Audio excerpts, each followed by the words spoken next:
Today, we will be diving into the country of Mexico, one of the many regions connected to the dispersal of African people.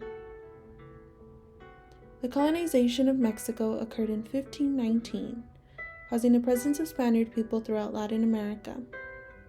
This invasion resulted in the exploitation of Mexico's indigenous population. Land was stolen and taken control by the Spanish, and social aspects like religion and way of living were forced upon the native people. Spanish invaders at this time were also accompanied by enslaved African people. The first slaves arrived in Veracruz, Mexico. This was the beginning of the connection the African diaspora had with Mexico, and eventually the demand of African enslavement began to rise due to the indigenous population declining because of foreign diseases brought by Spanish invaders, as well as deathly labor enforced onto indigenous people.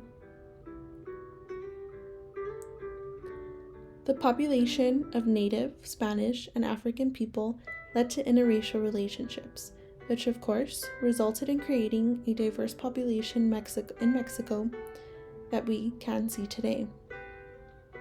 Identity was a growing issue because of the multiple identities people were beginning to have, and the ties identity had with status. A standard was deemed onto society, placing Spanish invaders at the top. And when an interracial population began to form, the standards did not lessen, but established the social hierarchies placed within Mexico. These social hierarchies were established through géneros de gente, or types of people, which were basically categories formed in early colonial Mexico made to group and label people based on their identity. Terms began to form, such as mulatto, which was used to refer to people of European and African descent, and were ultimately deemed as less than. These terms essentially formed a racial category with negative stereotypes that affected social, cultural, and physical characteristics of people, which carried on through centuries in history. Vicente Guerrero was of Mexican, indigenous, and African descent. He fought for abolishment of slavery, equal rights for Afro-Mexicanos, and fought for independence as commander-in-chief with the Mexican army in 1810. He was also Mexico's second president in 1829. Guerrero was a large contributor to the revolutionary state Mexico went through due to what was considered his radical views. Guerrero agreed to the Plan of Iguala, which confirmed New Spain and the unification of all, no matter their roots or descent. Through Guerrero's presidency, he was able to improve socioeconomic status for the working class, as well as granted rights for indigenous people. Guerrero was driven out of his presidency only after 7 months due to his views and decisions as president, and was found murdered in 1831. Although many efforts were made by Vicente Guerrero, as well as many Afro-Mexicanos against the Spaniards, like in the War of Independence, Afro-Mexicanos continuously were still overlooked and discriminated against throughout history, and even so until present day. Social, cultural, and economic issues within the Afro-Mexicano community are still so prevalent, and this community continues to be marginalized. The racism, marginalization, and colorism seen in the Americas today can be tied into the standards and hierarchies that were established by Spanish colonizers throughout history. It is long overdue to break ties with those standards and realize that the way we view people with darker skin is a result of just that.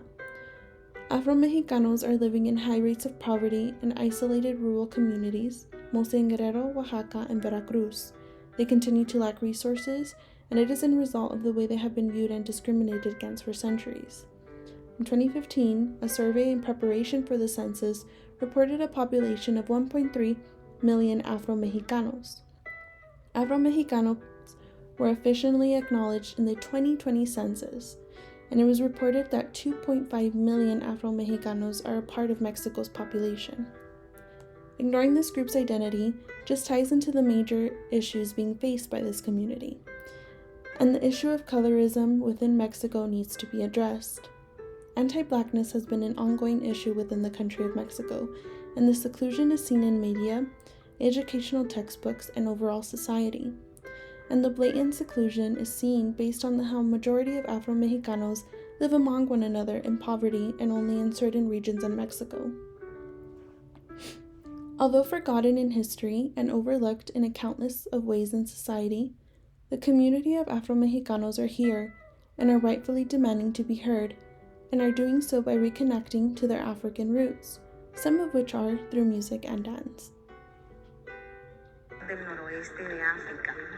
Nosotros elegimos esa región porque nos dimos cuenta a través del internet que los esclavos que fueron extraídos de allá llegaron hasta acá, nuestro pueblo, Coyantes, y entonces empezamos a indagar y retomamos esas danzas.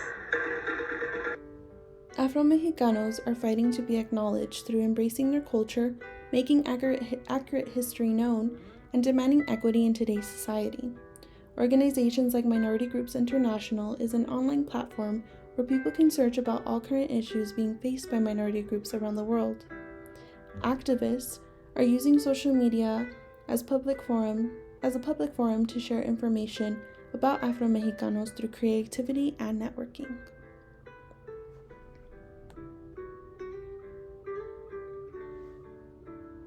History has set racial hierarchies that are nearly universal. So this brings up the question of, how can we as a society begin to let go of these hierarchies that are based solely off of hatred and racism?